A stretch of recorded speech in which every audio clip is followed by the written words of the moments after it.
Hey everyone, I'm Lisa Jordan, and welcome to Menopausitive. I got a good feeling. Where we take a refreshingly positive approach to navigating menopause. If you're looking for practical tips, expert advice, and honest conversations, think of this as your personal pick and mix for how to optimize your body. Although we can't prevent menopause, we can redefine it. And that journey starts now.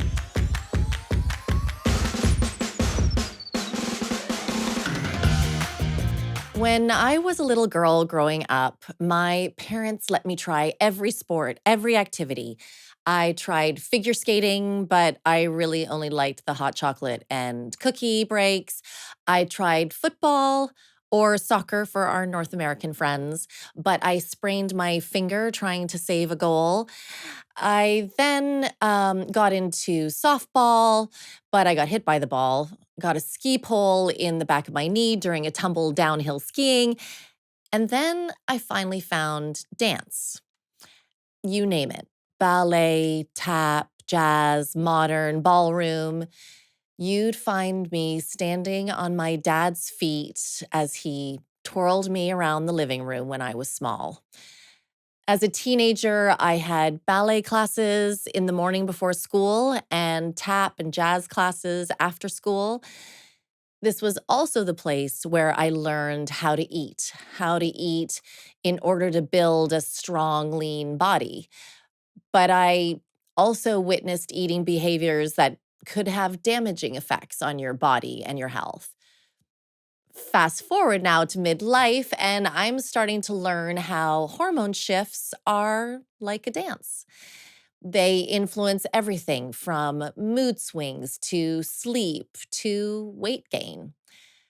So I am very excited you are here with me today because together we are going to learn how to optimize our bodies through nutrition in the lead up to and during menopause. We are sitting down with clinical nutritionist and certified health coach Flora Budenberg. She's the founder of Peach Health, which offers data led, personalized nutrition. And I can also confirm compassionate support to women who are interested in understanding their bodies and how their bodies work. Not Susan's body, not Caroline's body, not Fran's body, but how their bodies work so they can fall back in love with eating. She also specializes in nutrition for mental health and behavioral disorders. She's trained in nutritional psychiatry at the Walsh Institute and in functional medicine at the Institute for Functional Medicine. I also learned she is a trained plant-based chef. Flora, welcome to Menopausitive. Thank you so much. What a beautiful introduction. I love it. You have a very interesting story about how you found or you came into this world of food and nutrition. Yes. So tell us about that. So I think I probably have quite a typical story for a nutritionist, or at least my colleagues, I've heard this a lot. Actually, as I was growing up, my diet was very low quality, I would say. I was very fussy, very restricted in what I ate. I just loved ham and pasta. And that was what I lived on until I was about 22. I was studying for my degree. I was in my final year and my hair started to shed at a really rapid rate. So like many women, what brought me to nutrition really was a sort of aesthetic problem that was distressing. So it was bothering me. I did some research and I went to see some practitioners who could offer me kind of support. And I basically just radically overhauled my diet. So I completely opened up my palate and I changed the way that I ate. That did stop in its tracks the hair loss. But what it really opened my eyes to was how I felt differently across kind of every aspect of my body and my health. I felt more energy, I felt clearer, I felt brighter. And so I kind of realized that, okay, food is having a very dramatic impact on our body beyond, what we typically recognize as sort of weight. As soon as I'd finished that degree, I went and retrained. When we spoke, I loved how you described hormone shifts like a dance. Yes. So can you paint a picture for us as to how hormones connect with all the different elements Yes. of our body. Absolutely. Within the context of menopause, what we're very kind of focused on is the changes, the declining levels really of key hormones, estrogen and progesterone. And what we need to think about, and I think kind of recognize the importance of, is how those female sex hormones fit into the sort of wider picture, the wider web of other hormone systems in the body. So they are affected by insulin, a hormone which regulates our blood sugar. They interact with and they impact and are impacted by the thyroid hormones, which govern the metabolic rate. And really interestingly, they are very closely associated with cortisol, the key kind of stress hormone. So sorry to interrupt, I think that's really interesting because when most people are talking about perimenopause, menopause, and the hormones related to it, it always gets linked to sex. Like they are called sex hormones as well, but it gets linked to our fertility or our libido. Mm-hmm. But they actually impact so many other systems in our body. 100%. I think we think of them as reproductive hormones, which they are. But they have so many other jobs in the body. So, there are estrogen receptors in the brain, in the lungs, on the thyroid. And, a hormone is a chemical messenger. So it's there to kind of stimulate a cell to action. And that goes way beyond the reproductive system. And in the same breath, other aspects of balance across the body are going to interact with them as well. To give you an interesting example, I think there's a really close link, and this is something that I see with a lot of the women that I work with. There's a very close link between cortisol, the stress hormone, and progesterone. So progesterone helps you to kind of feel relaxed and calm, and it's typically, declining across the sort of menopausal transition. So really what we want to do is nurture progesterone and produce, as much of it as we possibly can. If you're very stressed, if you're under undue stress, or you're just experiencing, life with the family and things are busy, you might be sort of overproducing your stress hormones. So you might be overproducing cortisol, and that happens actually at the expense of progesterone. So that will take away from your ability to produce the progesterone that you're kind of left with. So there's a really powerful case there for managing other, focusing on other areas of the body, looking at relaxation, looking at other stressors when you're focusing on the female sex hormones. I love that because I always find it from an evolutionary perspective. Why is it that women start going through perimenopause, menopause as their kids are going through puberty? Yeah. Or they're managing aging parents. There's just more. Yeah. There are different life stressors that are hitting us at the same time that menopause happens. So I think that's a really interesting piece of information around how when you're stressed or you're dealing with those life stressors, they come at the expense of progesterone, is what you're saying. Exactly. Yeah. And I love how you talked about them as messengers in the body to all these different elements. So all of these things, estrogen, progesterone, testosterone, they also impact brain function. Absolutely. Bone health. So, bone health. I guess cognitive function, which is part of brain health, Totally, I guess. Yeah, they interact with our brain chemicals. So they help us to listen to the messages of certain brain chemicals, and they help us to produce certain brain chemicals as well. So really close link there. Yeah. Cardiovascular health. 100%. Yeah. What am I missing? Is there anything? I'm looking at my notes, even skeletal growth. They are touching all parts of absolutely of us. In your practice, each of these issues, whether it's your immune system or brain development or bone health, each come with their own types of symptoms. Yeah. What are you seeing in your practice as some of the most common symptoms that women are that they're coming to see you for? Yeah. So I think most people come to see me because they feel like they have gained weight without really having changed anything about their diet or lifestyle. In fact, often they have restricted right down their kind of caloric intake and they're still gaining weight. So that's kind of at the forefront of women's minds when they first engage with me. But then they tend to come with some other symptoms that I think they don't perhaps recognize the value of nutrition in supporting. So they might sort of mention it in passing, but actually I'm really interested in all of those other symptoms because those are kind of clues for what's happening in that specific woman's body. I would say they probably fit in two categories. There's mood disturbance. So women who are feeling either overwhelmed, kind of more stressed, less emotionally resilient, so just feeling less able to cope. That's what I'm going to say now to my husband or my daughter at home. Everybody listening, next time you are in a mood, just say, I am feeling less emotionally resilient Exactly. today. And maybe that will come across better than just like screaming at everybody. Anyway, that's such a nice way to put it, Flora. Yeah. Which is really challenging, because that does affect all of your kind of interactions across your day.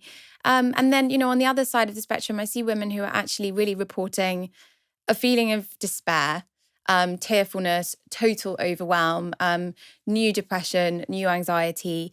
So, a host of really, really distressing symptoms there. And then I think the irony is that all of this is compounded by a change in the ability to sleep.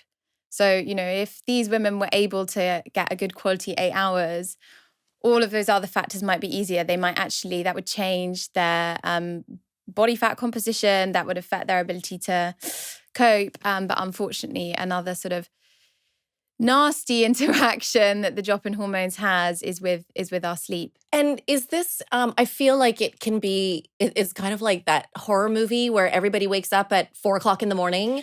If anybody else wakes up at 4:00 in the morning, please leave a message in the notes of the show, because why does it happen at the exact same time? It's the weirdest thing. It's so distressing, I think, to be awake from that time. And then often women are waking up, their mind is racing, their heart is racing, and it can be really helpful to have a look at why that's happening, what's going on in the physiology that's leading to that sudden spike in cortisol that's waking somebody. And is that what's happening while you sleep?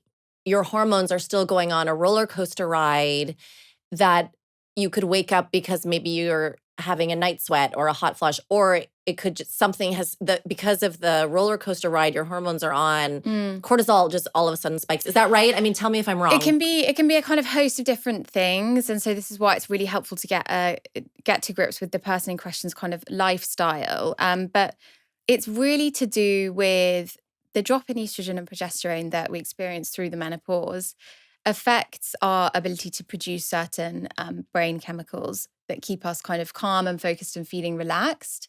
And so instead, what you're more disposed to producing is cortisol.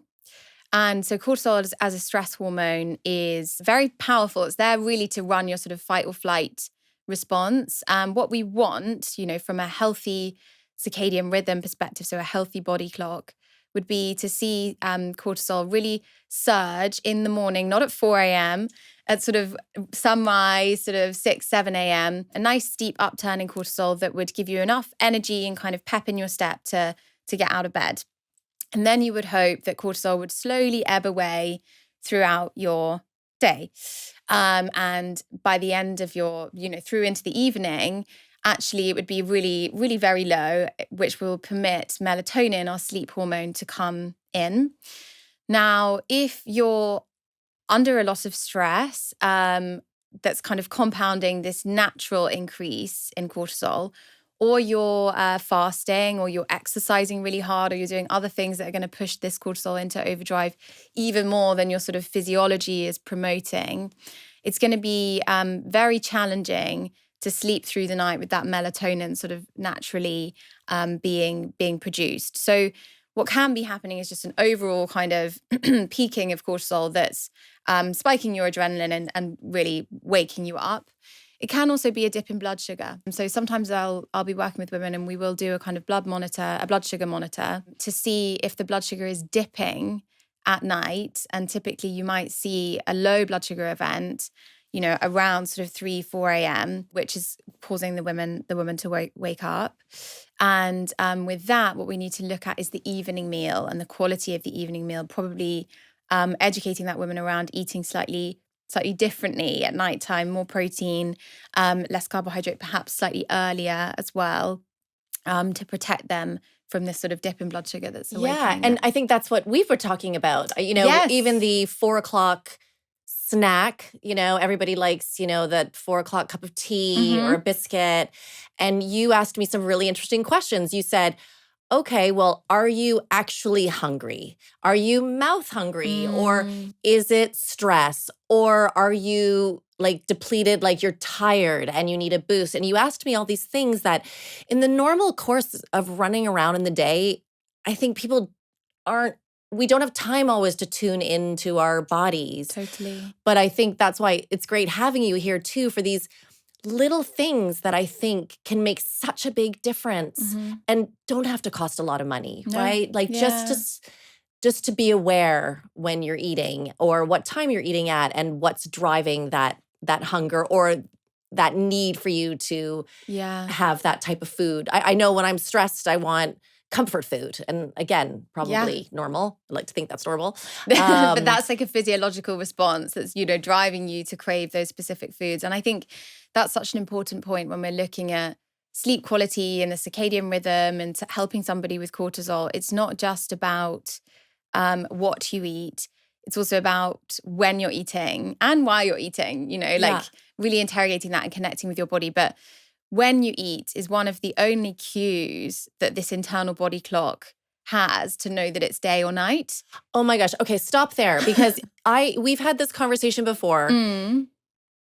You have said there are only two things that are, I can't remember what, you know what you're going to say. Yeah. Okay. I know it. Yeah. Okay, I know what you're getting at. You go.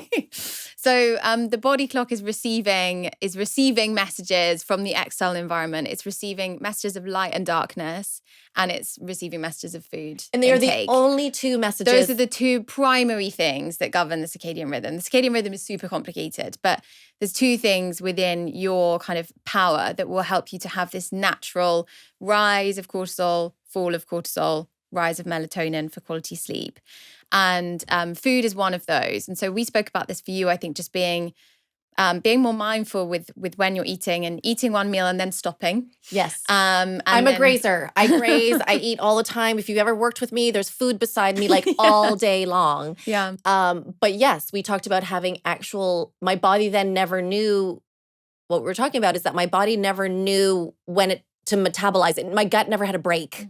So there was just food coming into it all the time instead of having that almost like a little mini fast. A mini fast, in which between. I'm so pro. Yeah, I think, there's a very big implication on cortisol with fasting. So mini fasting is a much nicer way of doing it, much gentler, and really lovely for your gut if you're waiting kind of 4 hours between 3 really robust quality meals, and snacking if you need and want a snack, but not allowing that breakfast to, as it was for you, run all the way through to lunchtime. But I think that's also, again, really interesting for the busy mom or the busy executive, or that this idea where you are just constantly, some people call it one-handed food, right? You're just grabbing stuff all the time.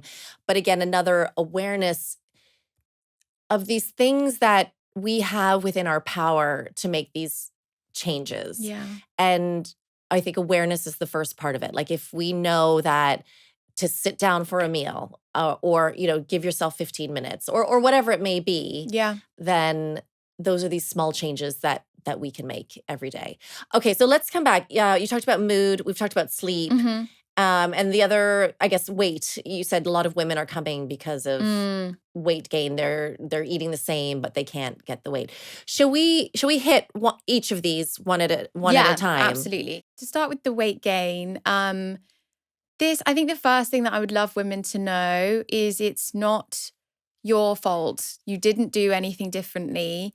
There are a series of kind of physiological reactions happening, which is leading you to be more prone to gain weight. And really interestingly, when you're sort of post-menopausal, so when you kind of haven't had a period for a year, your class is post-menopausal. And at that point, your ovaries are no longer producing your female sex hormones. And so you are able to produce a little bit of sort of weaker estrogen through the adrenal glands and also through body fat. So a small amount of weight gain across sort of the hips and thighs is actually your body helping you to produce a little bit of the estrogen that you're lacking. So that's something I think that's nice to remember. Interestingly, across the sort of menopausal transition, women are gaining on average 10 kilograms, roughly 1.5 kg per year, which is distressing. Wow. Yeah. So what you're saying that when they hit menopause, on average, women will so menopause is 12 months after not having a period. Yes. So after that. That's post-menopause. You then move into post-menopause, and that is when you could. So by that point, you might expect to have gained roughly 10 kilograms, which is, for many women, that's a drastic change in their body image, which is really challenging. So I think it's helpful to help women to understand why that's happening. And there's a few factors at play, which are really interesting. So firstly, we have estrogen works closely with this hormone called leptin, which is a satiety hormone. So it helps us to feel full. As your estrogen drops, that connection is slowed down. And so you're going to be sort of more prone to feeling a little bit hungrier. So that's the first thing that's happening across this transition, which can last kind of many years. The second thing is that estrogen works together with a hormone called insulin, which regulates the sugars in your blood, and which ideally, if we're picking up insulin's message really effectively, is helping us to use glucose in the blood, which comes from the carbohydrate that we eat, as fuel, as energy. If we're not picking up insulin's message so effectively, because of a drop in estrogen, we're going to be more likely to store that glucose as fat. So you're hungrier, and then the food that you eat, is more likely. I'm not sure I like this dance. No. I mean, this is a dance where I'd say, no, thank you. Move on to the next person. It's a really challenging picture. So you are kind of up against it. And then the third thing, which I think is just mind-numbingly unfair, is that there's something called the protein leverage effect, where because estrogen is really important in protecting bone mineral density, so in protecting our bone health, as we go through the menopause, you can start to see a kind of drop in your lean muscle mass, which is why strength training is so important at this time and also prior. And the body's understanding this drop in lean muscle mass. And so it's thinking, okay, I need more protein to build muscle, to protect the bones. But this is perceived by the brain as a craving for carbohydrate. There's some kind of glitch in the system, which means that you need more protein, but you're being compelled to eat more carbs. You're up against it. It's a kind of perfect storm. And what we really need to focus on at this time of life is adjusting the plates that we eat, the food that we seek. And so trying to put, checking every plate that we consume for a protein source, basically, whether or not we fancy it, checking that there is protein on that plate. Okay, I love where you're going now, because I think what's important is that we understand physiologically, biologically, what is happening in our body. And you've explained that quite beautifully, with that up and down, with the estrogen impacting insulin, impacting glucose. And if I'm saying anything wrong, correct me. And we're like, okay, now I know what's going on. We can't change this. This is completely normal. It's what's going to happen. With menopausitive, normal doesn't have to mean unpleasant. So I love where you're going with now saying, now here's what you do about it, ladies. Because I think that's what's happening, is there's too much talk of, I don't know, people saying you're going to gain 10 kilos, or, this is going to happen to you, or this is going to happen to you. And nobody's saying, now here's how you can manage through it. I mean, I'm going to use the word prevention. I just mean you can't prevent menopause, but you can perhaps limit your symptoms. If we know there's going to be an issue with glucose and weight and metabolizing things going forward, 5 years before, 2 years before, or starting today, here's what I can do about it. So you started with looking at your plate. Okay, look at your plate. Yeah. Make sure there's a good protein source A good on the protein plate. source on there. Yeah. And carbs, let me also be clear, carbs in nutrition aren't just, definitely are not pasta, potato, rice, bread. Carbs come from vegetables and fruit. Totally. So what I like to do at home is I'll put two sources of vegetables on the plate, which then makes the potato or the pasta, what is that? Like the That's like a more complex carb, or starchy, it's more starchy carbohydrate, yeah. Okay, so that makes that smaller, Yeah. and then you get more of the good carb. There is such a thing as a good carb. Yes. Right? Okay, so the plate, that's interesting. Yeah. And is there an amount of protein? Like, is it like, I don't know, the palm of your hand? Palm size is a really good way to go. I think it's about 30 grams of protein roughly at each meal. And really, if you have to prioritizing breakfast. So starting your day with a robust protein intake is going to give you slower release energy across your day. It's going to help you to cope with the stresses of the day. And it's going to prevent you from that kind of mid-afternoon dip that so many people suffer with, where they feel like their cravings take over and they're no longer in control of what food they're seeking. Yes. So what would be a protein-rich breakfast? Eggs. Eggs. I know. I love eggs. But I've got girlfriends who don't like eggs. Exactly. Or I have girlfriends who don't eat breakfast. So if you're not a breakfast person, what is a nice way that you might be able to slowly get some? Okay, so 2 points there. So if you're not an egg fan, that's just the most obvious one. That's the most natural breakfast food that we understand, might come in the morning. Greek yogurt is a really lovely way of doing it. And if you want to do that with a natural kind of plant-based, I would prioritize a vegan protein powder kind of stirred through. That's also a great thing. But it might just be shifting the way that you think about your meals, so that your breakfast, you view that more as a kind of brunchy style, which might naturally include, some more sort of avocado, smoked salmon, those kinds of things. I love that idea, because I think also women in the morning, if you're getting up early, you're getting your kids ready, or you're getting ready for work, and you just need to get out the door. You're just concentrating on getting out the door. So breakfast doesn't have to be when you get up first thing in the morning, does it? It could be, I don't know, you could get to the office and then have some avocado on toast, or you could then come back from the school drop and then you could sit down and have smoked take salmon. Your time. I like this idea of a shift from breakfast to kind of brunch approach. And I think, I think that works really beautifully. I do think if you're going to go and do some exercise, and that's going to be quite intensive exercise, there should be a small amount of food coming in before that in order to fuel you for your workout, so that you're able to build muscle and gain strength. That's really important. But otherwise, shifting a bigger breakfast slightly later in the day. I don't like the women that I work with to be fasting really hard through their morning. If you're fasting, the body doesn't have glucose as fuel, so you don't have the food to fuel you through the stresses of the day. And if you don't have fuel, if you don't have that glucose for energy, what are you going to do? You're going to produce cortisol to get you through. And the thing with cortisol that I think is really sort of under talked about in the conversation around fasting, cortisol comes right in if you're in a fast, because it has to. And cortisol interrupts your sleep, like we've spoken about, but it also promotes accumulation of weight around the organs, because it's involved with the fight or flight response. So it thinks that, it's come in because it thinks that there might be a predator that you need to run away from. So you need easy access to fuel. And so it will store that weight around the middle. And this is what women are always saying to me. They're always like, it's here.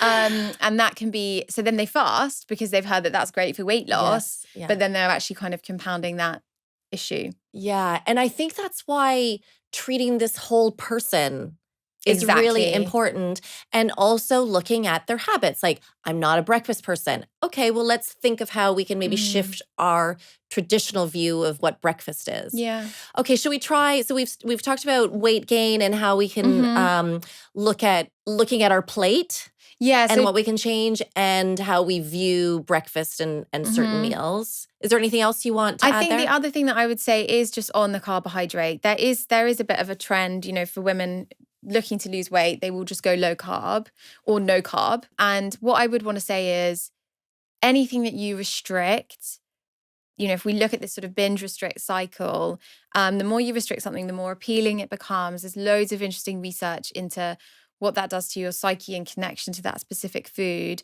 And so, like you said, let's embrace, lots of carbs from the plant kingdom, lots of kind of starchy butternut squash, sweet potatoes, all of those types of things. But those other carbs that we love, have them in small quantities regularly. Don't restrict them. Have let's say just under a quarter of your plate be a little bit of rice, a little bit of pasta, a little bit of bread. Those foods tend to take up the bulk of the meal when they're in the meal. But, just keep having them, just have them in different Yes, quantities. because the minute I say, I can't have a cinnamon bun, I want a cinnamon bun. Yeah. And it will be all I think about all day long is a cinnamon bun. And I am fortunate enough to have a personal trainer, and I will hold it off for a couple days and she'll say, Lisa, just go have the cinnamon bun, because the stress that it's causing me from thinking about it all day long is worse than just having it and then moving on. Because the cinnamon bun is not going to kill you. It's okay to eat the cinnamon bun. And I think that's the other thing that you've talked about as a family, never mind individual women, but, crisps, they're not bad. It's okay to have a biscuit. It's not bad. It's when those things outweigh the other good things you can put on your plate. Exactly. And I remember I had friends that would see how I was eating when I was, on my transition and trying to manage my weight. And they were like, I don't understand. Like, I have other friends that are dieting and they don't eat anything.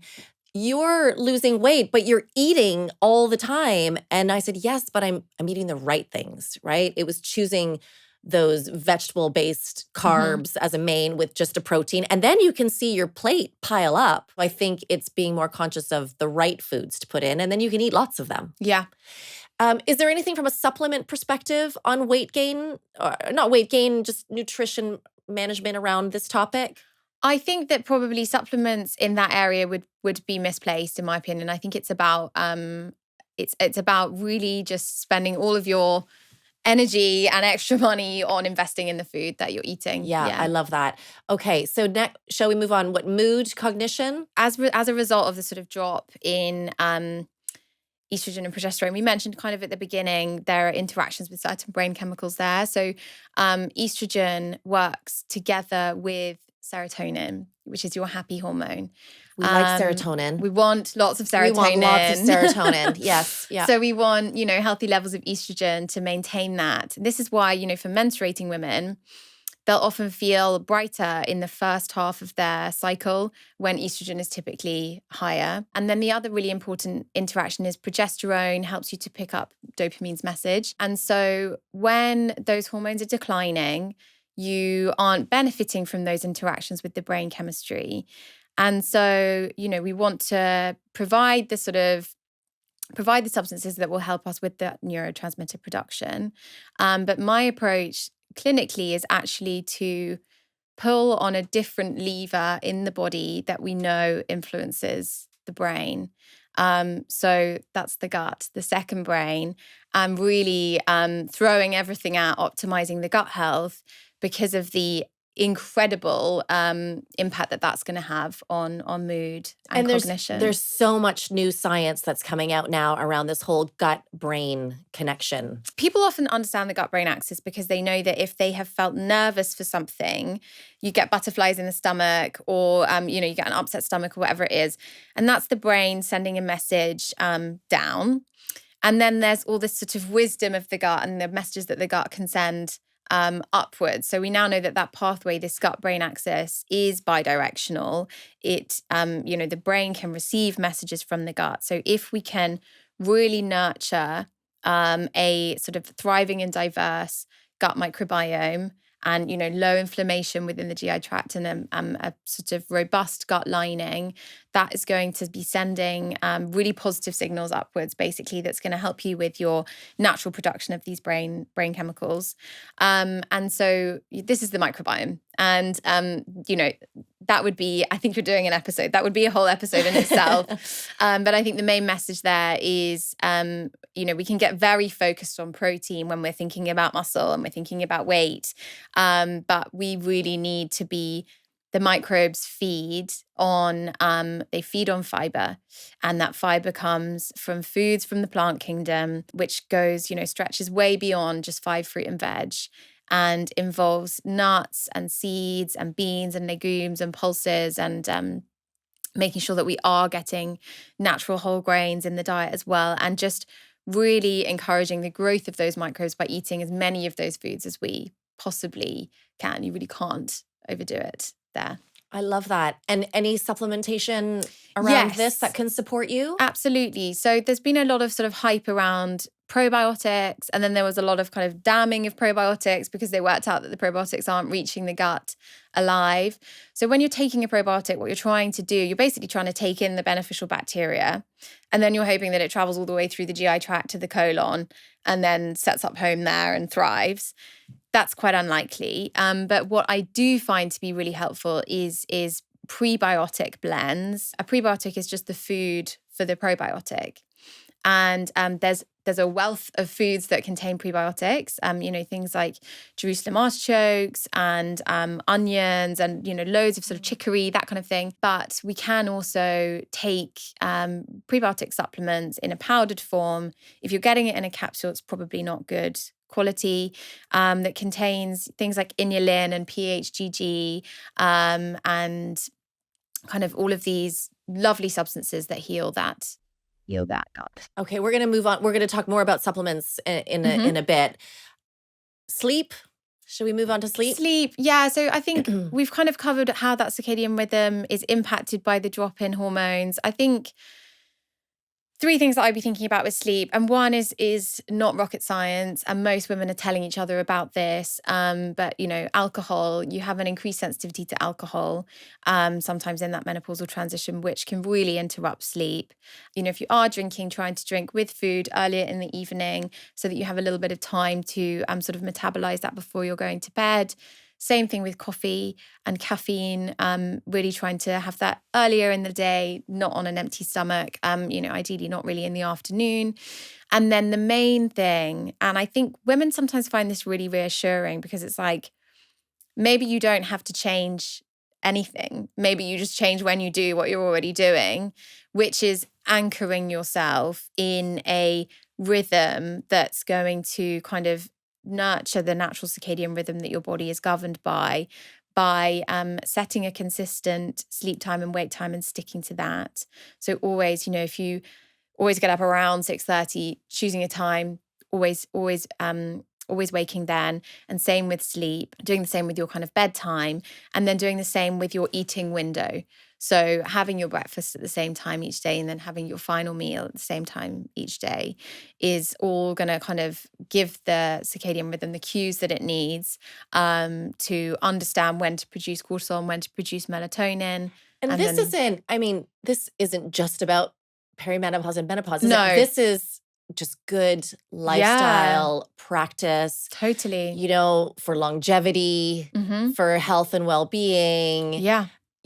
I mean, that's advice for everybody, isn't it? 100%. Yeah, it is. Just for living a healthier lifestyle, or how to optimize, your mind and your body for the day. And you talked about that, those 2 messages for the body, right? Like the daytime, nighttime, and then the food. Yeah. Gosh, I don't think I eat. Especially if you're eating at a different time than your family. Sometimes the kids eat earlier, and then, I don't know, the husband comes home later. But I don't know. I would like to think that part of managing this is I really want to encourage everybody to take control of their own health and well-being. And, if there are things that you need, to ask the people around you for support. If you need to have family dinner at a certain time, then have family dinner at that time, because it's going to help you as well. And then if people miss it, it's fine. Then they miss it. They can tap in and out as they need. But part of this is looking after yourself, because I think we spend so much time as women looking after others. So how can we know, or when is it time to say, I need the mornings because I'm going to go and exercise. And then, so you do the kids while I do breakfast, or how you're going to negotiate that in a way that works for your family. Yeah. Because the only person who can make this happen is you. Exactly. And I think you're giving us great advice of little things that we can do. And then we can, once you kind of get that under control, then you can start building on top of that. Totally. I think you're so right. If you're gonna take control of your health, you have to advocate for yourself. And if you don't, then that's going to come at a cost in a different way. It's getting these small kind of building blocks right, and nourishing those first. Yeah. Definitely. And I think, listen, I've been making a bit of a joke about the hormone dance, but when I talk about it like a dance, I do think it is a mindset shift. Like when you mentioned it to me, I'm like, that's a really beautiful way of looking at this change that is happening in women's Mhm. bodies, that it's a dance. And what that also means is how you manage your life around it, right? So if you understand what's going on, then okay, you're going to go to the gym, but you could go to the gym 5 days a week, or you can go running 5 days a week. If you're not looking after your diet and your nutrition, you're not going to lose weight. I mean, we've all been there. I've been there. We all Mhm. have that friend who says, "Oh gosh, but oh, I tried that. I tried supplements, but they don't work." But then they haven't been sleeping well, right? Mm. Or, "Oh no, but I'm running and I'm not losing any weight." Well, you haven't changed your diet. And I think that connectedness, just like how the hormones connect to all the different parts of our body, brain health, bone health, immune system, everything, that's the dance that's the way, I don't know, in my head, I'm visualizing that Yeah. as the movement between our choices and what's happening in our body, and Mhm. how we can find a rhythm Mhm. that works for each of us. Yeah. Because it won't be the same Won't be the for same. everybody. Mm. Let's jump into supplements. Mhm. I'm a big believer in supplements. I do believe that we should try to get as much nutrients and minerals as we can from food. Yeah. But we all know, the news and the stories around how we're just not getting enough anymore. And also what I've learned from you is that sometimes just naturally you metabolize things faster. So sometimes you need top ups, Mm. or your body isn't producing enough. So you need to top up. Mhm. And I'm going to start with magnesium because we just came off Yes. sleep. Yes. You were talking, we all probably have magnesium in our kitchen or beside our bed. Yeah. But then you explained to me, yeah, but it's this kind of magnesium. And I'm like, what's wrong with this other? There are different types of magnesiums. Everybody needs to know this and choose the one that's right for you. So can you please talk us through magnesium? Absolutely. Magnesium is such a good example of what I would want people to understand about supplementation, which is that, if you are suffering with the same symptom as your friend who's at the same life phase as you, and so you would expect you might be having the same reaction in the body, that's unlikely to be the case. And so with magnesium, it's a really lovely supplement for sleep because it helps with the natural production of, it's a precursor for melatonin. So this is why it's got the hype that it has, which I think it rightly deserves, actually. But we need to get really specific on the form of magnesium that we're taking and also the dose. So if I was working with somebody and I was wanting to help them with their sleep, I would be suggesting magnesium glycinate, which is a kind of relaxing, calming form of magnesium that really promotes a healthy sleep. If that person's struggle is more around cognition and brain fog, I would be looking at a different form, more so the magnesium 3 and 8 form. And if that person has constipation, then I would be giving them magnesium citrate. If they had two of these issues at once, I wouldn't be able to rely on one form of magnesium to do both jobs. You need to get it right. And the dose needs to be meaningful. And this is really important. And this is why, looking at nutrient status, when I'm privileged to do that with clients, is really remarkable. Like you say, we can have a genetic SNP mutation that affects our ability to sort of absorb or metabolize a nutrient. That means that we are always going to be prone to have lower levels no matter how much is coming in through the diet.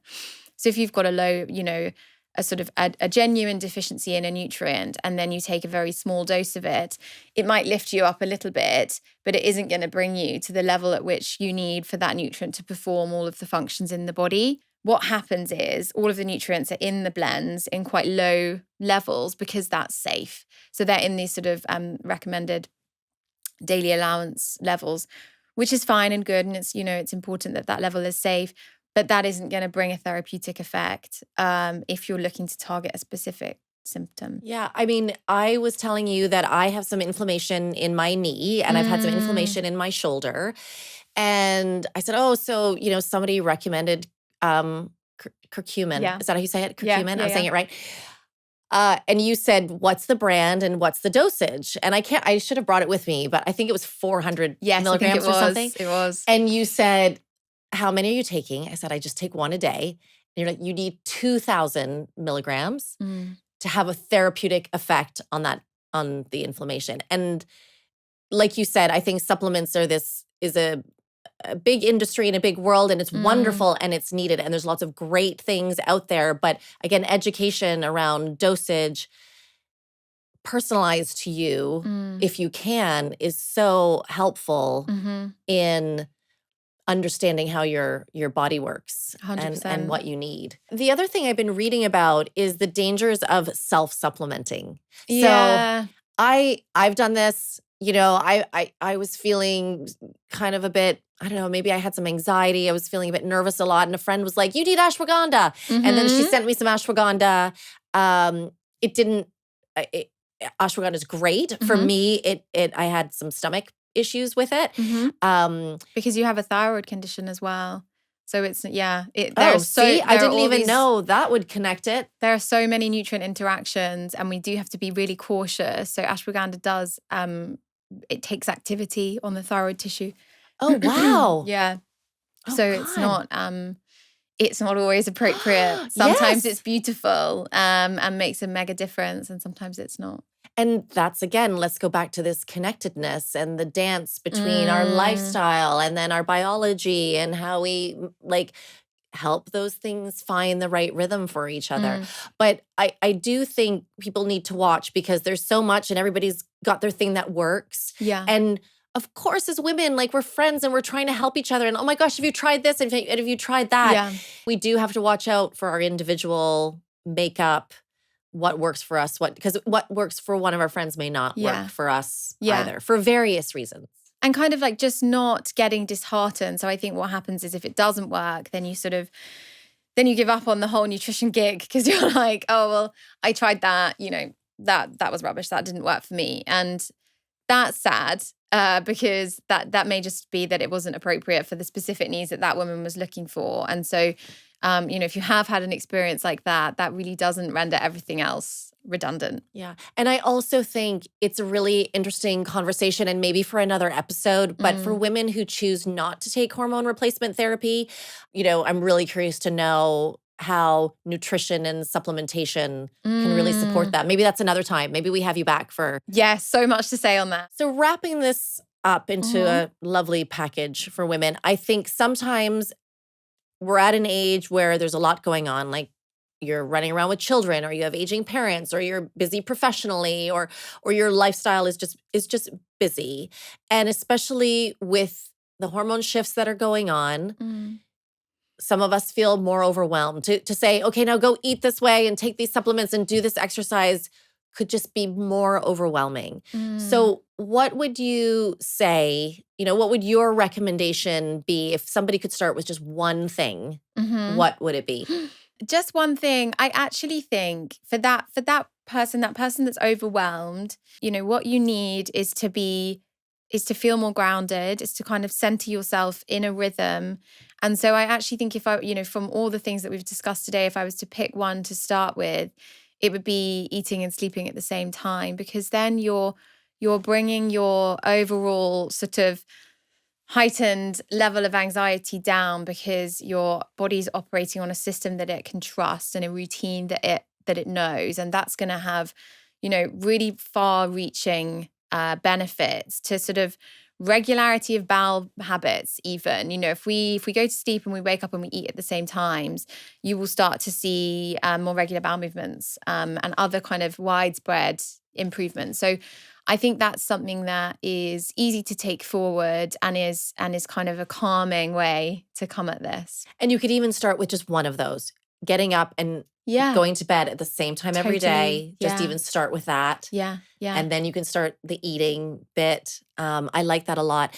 And finally, Flora, knowing what we know now about nutrition and hormone shifts related to perimenopause and menopause, I want to ask you, what would you tell our 35-year-old listener? Yes, I love this. So 35-year-old, this is kind of what I'm focusing on right now. Two things, if it's okay. Of course, go for it. So the first is cultivating your microbiome. So if at some point further down the line, you're going to be at the mercy of kind of lower serotonin and, lower kind of brain chemistry production, then you really want to be able to lean on a gut that's been built out to be kind of super resilient by fostering a really a varied plant-based kind of diet, basically. So that's the first thing. And then the second is building up muscle mass. So actually beyond nutrition, I just think this is so important for women of my age to be thinking about. The more muscle mass that we have as we go into that phase of life, the better our bones will be protected. And so the more that we'll be able to kind of move for our minds further down the line.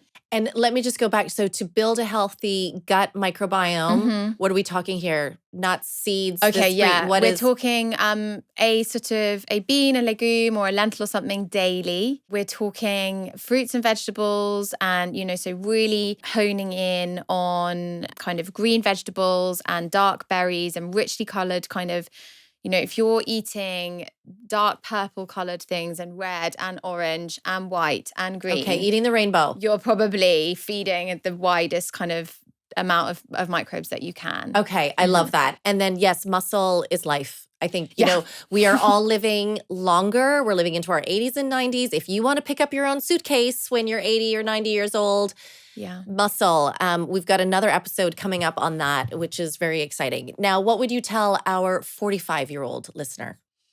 Okay, so at 45, it's different for everybody, but we might expect that I think sometimes people think that in the perimenopause, the hormones are just like really gently declining and you're just having a smooth transition out of producing estrogen and progesterone. That really isn't the case. Progesterone, yes, it goes down kind of gently, but estrogen around that age can be spiking as well as dipping. So at that age, it has never been more important, I would say, to metabolize that estrogen effectively by doing two things. You need to be pooing, basically. Did you hear that, everybody? If you're not having a regular daily bowel movement, then the hormones that you're producing are not leaving the body. They need an exit route and they can be recirculated and sent back into the system. If your estrogen level is already high and then it's being increased because you're not excreting it efficiently, then you're going to start to feel you're going to start to feel not good. Yeah. And this is normal for women not to have a regular bowel movement every day. Actually, it is more common than people realize, and it's really not pleasant. People will always say to me, my poos are normal, and it's every other day, that they're going. Yeah. And actually, that's in my mind quite severe constipation. Right. That's how we get all of our toxins out of the body. So really, really important to get that going. Yeah. So what do we do about that? So soluble fiber, lovely sort of soaked oats, soaked seeds. The thing that really works, I've worked with a lot of children and there's a lot of constipation there as well because of more limited diet. And if you're, so chia seeds, this is another thing that people talk about, but I think they're not using appropriately. So if you soak your chia seeds, then they will ease your constipation basically. So if you just pop them in water, keep them in the fridge, add a tablespoon or two to your day, great. If you sprinkle them on dry, they will dehydrate the bowel because they will, they turn into this like frog spawny thing, don't they? When you soak them in water, they will do that in the gut and they will extract water, from the gut and they will back you up. Basically. So no dry. Oh my gosh. Yeah. Okay. I was about to say that I think if anybody owns stock in chia seeds, it was about to go up because you're like chia seeds, everybody. And then, but definitely not dry chia seeds. Oh my God. You just have a visual of that right now. Chia, back to the beans and legumes. Like I just can't really sing their praises higher enough. If you can't make you gassy, is that going to make you more gassy? Or this happens a lot. You start really small, have a teaspoon a day, then a tablespoon, build up gently. If it is making you gassy, it's probably a sign that you need more because your microbes are feeding and then they're emitting their gases and you're experiencing their Oh my God. Okay, so gas. you would think I've got to stop eating this because it's making me gassy, but it's actually your body sending you a message that you actually need more of this because it's having a reaction. In some cases, there's different things that can be going on. But I think the FODMAP diet really gained a lot of traction and stopped people from eating these types of foods and then they avoid them for life and that can be detrimental. Yeah. Okay, let's jump into 55-year-old listener. 55-year-old listener, Firstly, I think make some peace with a little bit of extra weight around the hips and thighs, because that's helping you to produce your estrogen in a different way. And that is your kind of brilliant body picking up the slack from that's been sort of from the ovaries. And then I think it's this listener, because of sort of postmenopausally, sleep in particular becomes such an issue. I would be taking magnesium glycinate. I would be eating earlier, and I would be, at this time of life, I'd be getting into meditation. I would be learning to meditate so that I can really encourage that natural melatonin for good sleep. Amazing. And when you say eat earlier, you mean dinner? Sorry, yes. Yeah, you mean eat an earlier dinner, like stop eating after 8 o'clock, for example, so that your body has time to. Yeah, there's really interesting research that if you are eating after 9 p.m. or around 9 p.m., even if that food is really nourishing, because your body has to work quite hard to digest it, that will interrupt your sleep quality. So you want to be having this sort of lovely, nourishing, high protein, fiber-rich meal slightly earlier. Yeah. Flora, thank you so much for being part of our menopausitive community. Thank you so much for having me. Oh my gosh. If anyone is interested in learning more or understanding their body better, not Susan or Caroline's or Fran's body, but their own body better, how can they find you? They can find us through our website, which is www.peach.health, or they can find us through Instagram, peach_health. And we offer a free chat just to kind of discuss your concerns and see if we would be a good partner in health for you. That's wonderful. So that's peach.health, everybody. We'll put all the information in the show notes on how you can find Flora. But I hope I learned a lot today about how the small changes you can make in your daily life just to start kickstarting things. And also this idea of if we start earlier. I think what happens in menopause sometimes is we don't think about it until we stop menstruating. And then it's like there's a secret WhatsApp group that people let you join.